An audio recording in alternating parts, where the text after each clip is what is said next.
बस मुझे जब पावर एम्पावरमेंट की बात कर रहे हैं, जब महिलाओं की हम बात कर रहे हैं, तो सरकार ने एक बहुत अच्छा एजेंडा सेट किया है कि जब इलेक्शन होते हैं तो उसमें कुछ परसेंट महिलाओं के लिए सीट दी जाती है।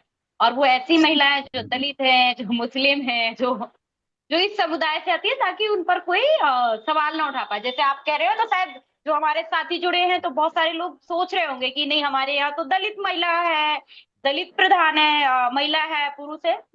पर आप थोड़ा सा ये सोचिए कि जब वो प्रधान बन जाते हैं, उन्हें कितना काम करने के लिए मिलता है।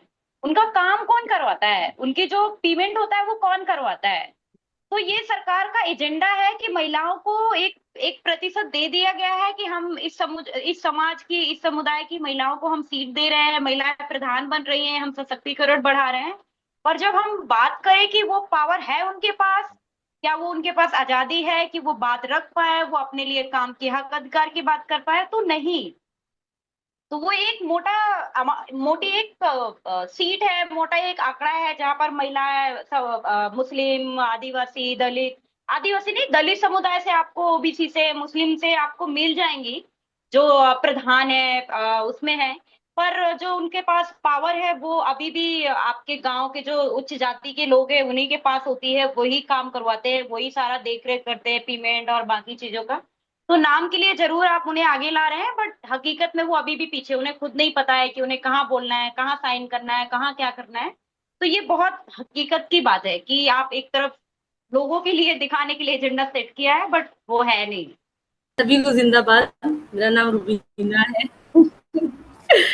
तो बहुत ही अच्छी चर्चा रही है और बहुत, क्योंकि हमारा 2 बजे से बोर्ड मीटिंग थी, पर मुझे इतना इम्पोर्टेंट लग रहा था कि नहीं, मुझे सुनना है।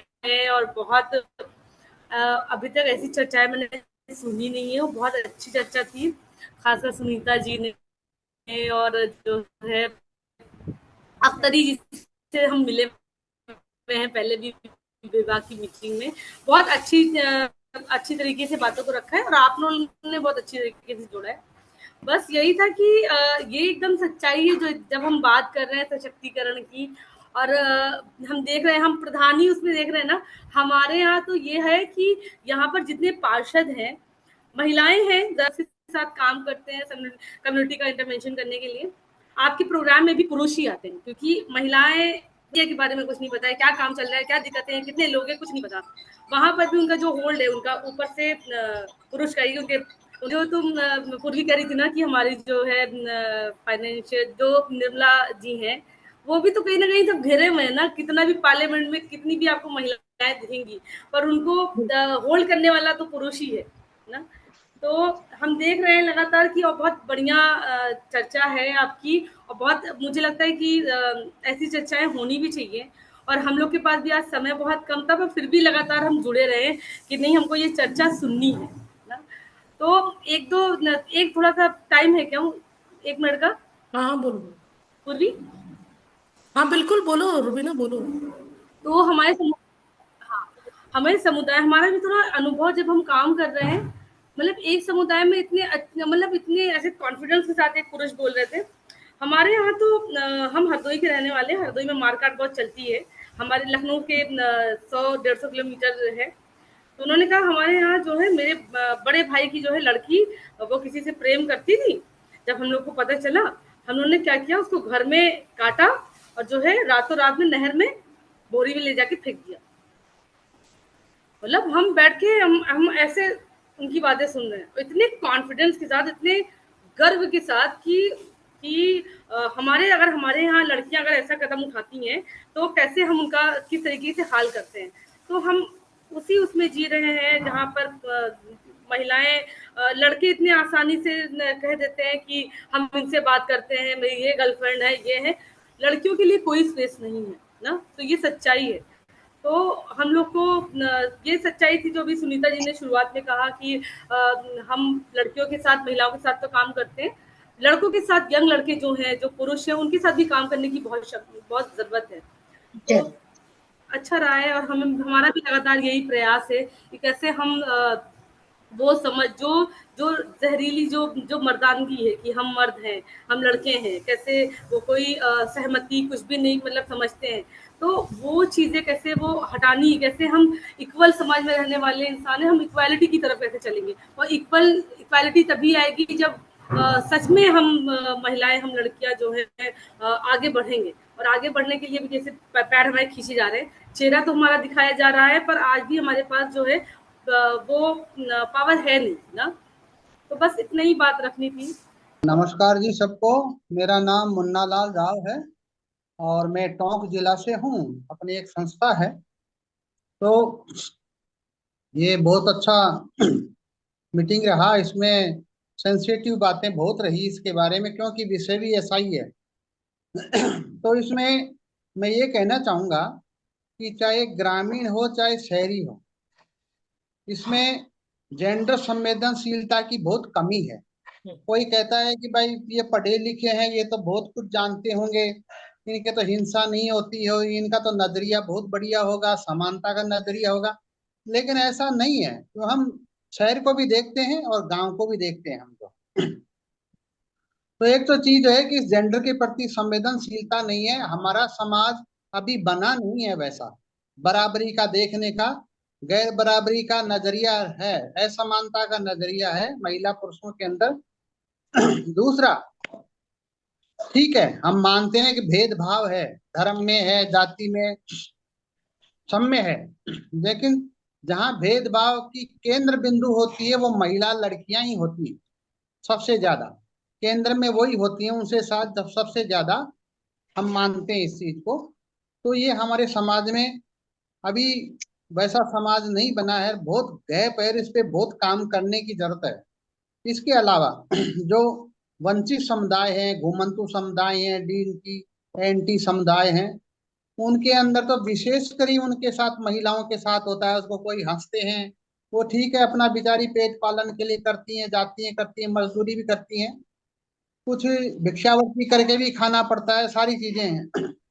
तो उनको एक हिकारक दृष्टि से, हेय दृष्टि से, सेकेंडरी स्टैंडर्ड के हिसाब से उनको उनको बहुत ज्यादा यातना सहन करनी पड़ती है। उनकी गरिमा को बहुत ठेस पहुंचती है। तो ये हमारे लिए बहुत बहुत एक सोचनीय विषय है। दूसरा, कि हम जब इस पे सोचते हैं, जब बात करते हैं, तो हाँ, कानून तो बहुत बने हुए हैं, लेकिन कानूनों से कुछ होने वाला नहीं है। जब तक बिहेवियर चेंज नहीं आएगा, जब तक कुछ होने वाला नहीं है। दूसरा, इसमें बदलाव तभी हो सकता है जब हम खुद अपने आप में सोचें, खुद हम एक्शन करें। मैं मेरे परिवार में एक्शन वैसा करूंगा, वैसा नजरिया मेरा बनाऊंगा, तो मेरा परिवार भी मेरे को देखेगा कि वो किस तरह से हमारे महिला पुरुषों के बारे में सोचते हैं, बच्चे बच्चियों के बारे में कैसे सोचते हैं। तो देख करके आदमी, इंसान बदलता है। केवल बातें करने से, किसी दूसरे के ऊपर अंगुली उठाने से वो नहीं होता है। तो हमको इस तरफ आना पड़ेगा और सेंटर में अपने आप को करना पड़ेगा। तभी हम इस पे जेंडर सेंसिटिव की बात कर सकते हैं, जब भी हम इस समानता के नजरिए की बात कर सकते हैं। सबसे पहले तो ये है कि वो सभी को इंसान समझता है कि नहीं समझता है, वो बड़ी बात है। एक इंसानियत होनी चाहिए, और इंसानियत तभी होगी जब वो अपने आप को इंसान समझेगा, चाहे वो महिला है, पुरुष है, या ट्रांसजेंडर है, एलजीबीटी है, कोई भी है, मतलब। तो उसमें क्या है कि एक समानता का होना चाहिए। तो ये सब बिहेवियर बदलाव से होगा। अब मैं इसमें ज्यादा चीज बात में नहीं जा करके, और भी हैं, तो मैं यही कहूंगा कि जो ठीक है, हमारे पास संसाधन होते हैं, नहीं भी होते हैं, लेकिन उद्देश्य रुकता नहीं है। संसाधन हो तब भी, और संसाधन नहीं हो तो, अगर करना है तो संसाधन आड़े नहीं आता है।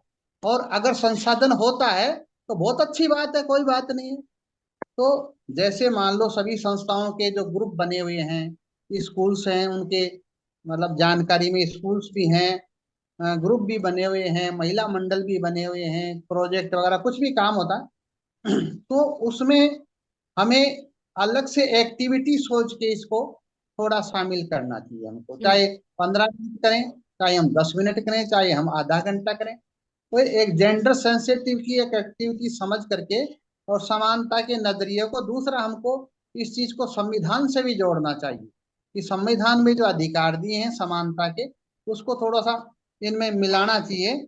और कानून का तो हम जब भी सहारा लेंगे जब हमें जरूरत पड़ेगी, क्योंकि सब कुछ कानून से नहीं होता है। कभी कभी जरूरत पड़ती है तो कानून बनाए हुए हैं उसके, लेकिन जब तक हम इसको अवेयरनेस नहीं करेंगे, जब तक। दूसरी बात मैं ये अभी भी यही कहता हूँ कि हम जब तक, जैसे मान लो कोई आदमी हमारे घर में आता है, मैं कैसा बिहेव करता हूँ, उसको चाय पानी में पिला देता हूँ, उसको पानी पिला देता हूँ, है ना। तो वो भी एक देखता है कि ये भी कुछ कर रहे हैं, तो हमको भी ऐसा होना चाहिए। मैंने किया है और ऐसा हुआ है। तो लोग, हालांकि कई ये भी कहते हैं, अरे देखो ये क्या आदमी है, ये तो घर में चाय बना लेता है, सब्जी बना लेता है, ऐसा। लेकिन अगर मैं अंदर से पक्का हूं ना, तो मेरे को कोई शर्म नहीं आती है। अगर